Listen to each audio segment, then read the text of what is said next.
গভীর অরণ্যের নিশ্ছিদ্র অন্ধকারে চাঁদের আলো মেখে এক স্রোতের ধারে একে অদ্ভুত প্রাণী নেমে আসে জল পান করতে। এর সারা শরীর যেন মধ্যযুগের বর্মে মোড়া, আর চলনে ফুটে ওঠে লক্ষ লক্ষ বছরের ইতিহাস। এক ঝলক দেখলে মনে হয় এ যেন সময়ের স্রোতকে ফাঁকি দিয়ে টিকে থাকা ডাইনোসরদেরই কোনো দূর সম্পর্কের জ্ঞাতি, এক জীবন্ত জীবাশ্ম।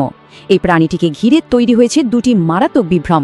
প্রথমটি এর পরিচয় নিয়ে এবং দ্বিতীয়টি এর বর্মের অলৌকিক ক্ষমতা নিয়ে, এমন এক লোককথা যা আজ এর অস্তিত্বকেই বিপন্ন করে তুলেছে। লোককথায় প্রচলিত যে এর বর্মের প্রতিটি আঁশের মধ্যে নিহিত আছে জাদুকরী রোগ মুক্তির ক্ষমতা। এ সরীসৃপের মতো দেখতে চেহারা এবং আঁশের অলৌকিকতার ধারণা দুটোই আসলে নিখুঁত প্রাকৃতিক ছলনা। কিন্তু এই বর্মের আড়ালে লুকিয়ে থাকা জৈব রাসায়নিক এবং বিবর্তনমূলক সত্য মানুষের কল্পনার চেয়েও অনেক বেশি আশ্চর্যজনক। আজ আমরা সেই দুটি বিভ্রমকেই চুরমার করব, কঠোর নির্মোহ বিজ্ঞানের আঘাতে আর কিংবদন্তির কুয়াশা সরিয়ে উন্মোচন করব এর আসল পরিচয়। চলুন এবার সেই কিংবদন্তির পর্দাটা ছিন্ন করে সরাসরি বিজ্ঞানের চোখে দেখা যাক। এই বর্মের আড়ালে যে সত্তাটি লুকিয়ে আছে তা আমাদের প্রাথমিক ধারণাকে একেবারে ভেঙে ঘুরিয়ে দেবে। প্রথম এবং সবচেয়ে বড় সত্যটি হলো এই প্রাণীটি কোনো সরীসৃপ নয়। এটি একটি উষ্ণ রক্তের প্ল্যাসেন্টাল স্তন্যপায়ী প্রাণী যা তার সন্তানদের স্তন্যপান করিয়ে বড় করে। এর শীতল আঁশযুক্ত চেহারার আড়ালে রয়েছে এক উষ্ণ হৃৎপিণ্ডের স্পন্দন, যা এটিকে সরীসৃপের জগৎ থেকে চিরতরে আলাদা করে দেয়। প্রাণীটি আসলে আমাদের অনেক কাছের, সরীসৃপের নয়। এই বিভাজনটা শুরু হয়েছিল প্রায় ৩২ কোটি বছর আগে, যখন আমাদের পূর্বপুরুষ সিন্যাপসিডরা সরীসৃপের পূর্বপুরুষ সৌরপসিদদের থেকে আলাদা হয়ে যায়। মূল পার্থক্যটা প্রথিত আছে চোয়ালের গঠনে।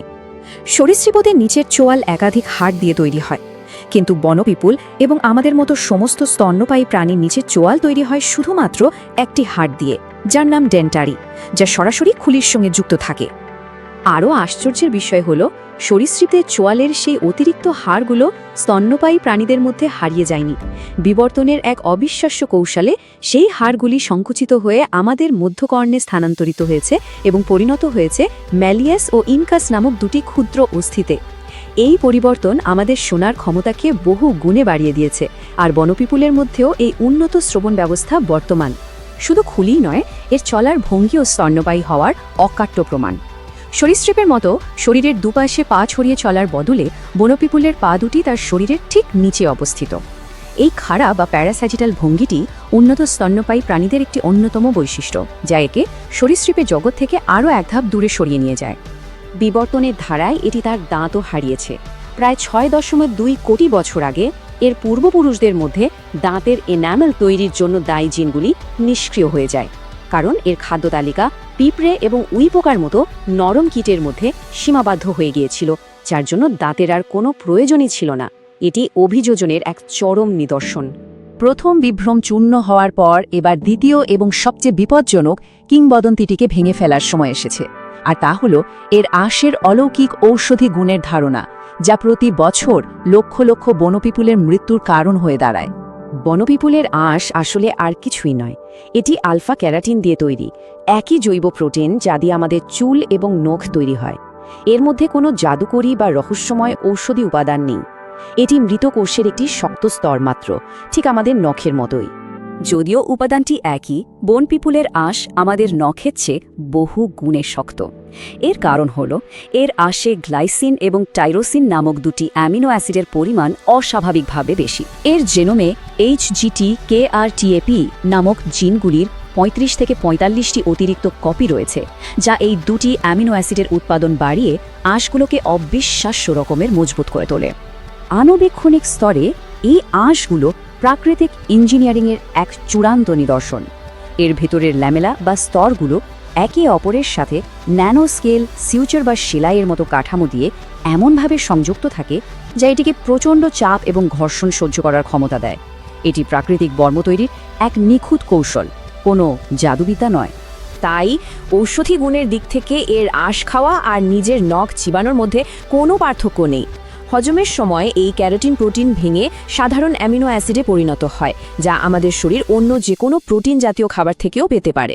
এর কোনো বিশেষ রোগ নিরাময়ের ক্ষমতা নেই, এটি একটি বৈজ্ঞানিক সত্য। হ্যাঁ, এর আঁশে লাইসোজাইম এবং SLPI এর মতো কিছু অ্যান্টিমাইক্রোবিয়াল প্রোটিন পাওয়া যায়, কিন্তু এই প্রোটিনগুলো বনপিপুলের নিজস্ব রোগ প্রতিরোধ ব্যবস্থার অংশ, যা তাকে মাটির অসংখ্য জীবাণু থেকে রক্ষা করে। মানুষের শরীরে প্রবেশ করলে এই প্রোটিনগুলো কোনো কাজে আসে না, বরং হজম হয়ে যায়।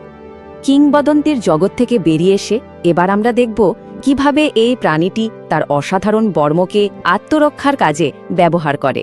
এর পেছনের জৈব যন্ত্রবিজ্ঞান বা বায়োমেকানিক্স আমাদের মুগ্ধ করতে বাধ্য। যখন একটি সিংহ বা বাঘের মতো শিকারী প্রাণী এর মুখোমুখি হয়, তখন এই বর্ম কিভাবে কাজ করে। বনপিপুল দৌড়ে পালায় না বা লড়াইও করে না, সে এমন কিছু করে যা বিবর্তনের এক চরম এবং নিখুঁত কৌশল। বিপদ দেখলেই এটি ভালভিনাইজেশন নামক একটি প্রক্রিয়া শুরু করে, অর্থাৎ নিজেকে একটি অভেদ্য গোলকে পরিণত করে। এই কাজটি সম্ভব হয় প্যানিকুলাস কার্নোসাস নামক এক বিশেষ পেশির জন্য, যা এর পুরো শরীরকে একটি শক্তিশালী চাদরের মতো ঢেকে রাখে। মানুষের মধ্যে এই পেশিটি প্রায় নিষ্ক্রিয়, কিন্তু বনপিপুলের ক্ষেত্রে এটি তার প্রধান আত্মরক্ষার চালিকা শক্তি। এই চরমভাবে বেঁকে যাওয়ার জন্য এর মেরুদণ্ড বিশেষভাবে অভিযোজিত।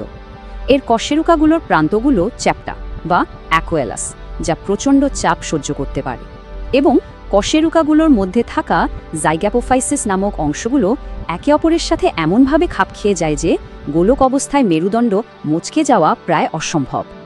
এর ফলস্বরূপ একটি সিংহ তার চোয়ালের সমস্ত শক্তি দিয়ে কামড় দিলেও এই বর্ম ভেদ করতে পারে না। ধারালো আঁশের কিনারা শিকারীর মুখে আঘাত করে, আর অভেদ্য গোলকটি তার ভেতরে নরম শরীরকে সম্পূর্ণ রক্ষা করে। এটি প্রকৃতির এক নিখুঁত জীবন্ত দুর্গ। এই আত্মরক্ষার জন্য বনপিপুল এক বিরাট বিনিয়োগ করেছে। এর শরীরের মোট ওজনের প্রায় 25% হল তার বর্ম, অর্থাৎ এর আঁশ এবং চামড়া। বিবর্তনের পথে টিকে থাকার জন্য এটি এক চরম সমর্পণ। কিন্তু লক্ষ লক্ষ বছরের বিবর্তনের মাধ্যমে তৈরি হওয়া এই নিখুঁত আত্মরক্ষার কৌশলই আজ তার অস্তিত্বের সবচেয়ে বড় সংকট হয়ে দাঁড়িয়েছে। এখানেই লুকিয়ে আছে এক বিয়োগান্তক এবং মর্মান্তিক পরিহাস। যে কৌশলটি একটি সিংহকে পরাজিত করতে পারে, সেটি একজন মানুষের সামনে তাকে সম্পূর্ণ অসহায় করে তোলে। সিংহ কামড় দিয়ে হার মানে, কিন্তু মানুষ কোনো প্রচেষ্টা ছাড়াই শুধু হাত দিয়ে তাকে তুলে নিতে পারে। কারণ বিপদ দেখলে এর একমাত্র প্রবৃত্তি হল গুটিয়ে যাওয়া এবং অপেক্ষা করা। চোরা শিকারীদের জন্য এর থেকে সহজ আর কিচ্ছু হতে পারে না। তারা শুধু এগিয়ে আসে এবং এই অসহায় জীবন্ত গোলকটিকে তুলে বস্তায় ভরে নেয়। এর নিখুঁত আত্মরক্ষার কৌশলই তার সবচেয়ে বড় দুর্বলতা হয়ে দাঁড়িয়েছে। শেষ পর্যন্ত বনপিপুলের টিকে থাকার লড়াইটা কোনো প্রাকৃতিক শিকারীর বিরুদ্ধে নয়। এই লড়াইটা হলো মানুষের অন্ধবিশ্বাস এবং বৈজ্ঞানিক বাস্তবতার মধ্যে। প্রশ্ন হলো, কোনটি জিতবে?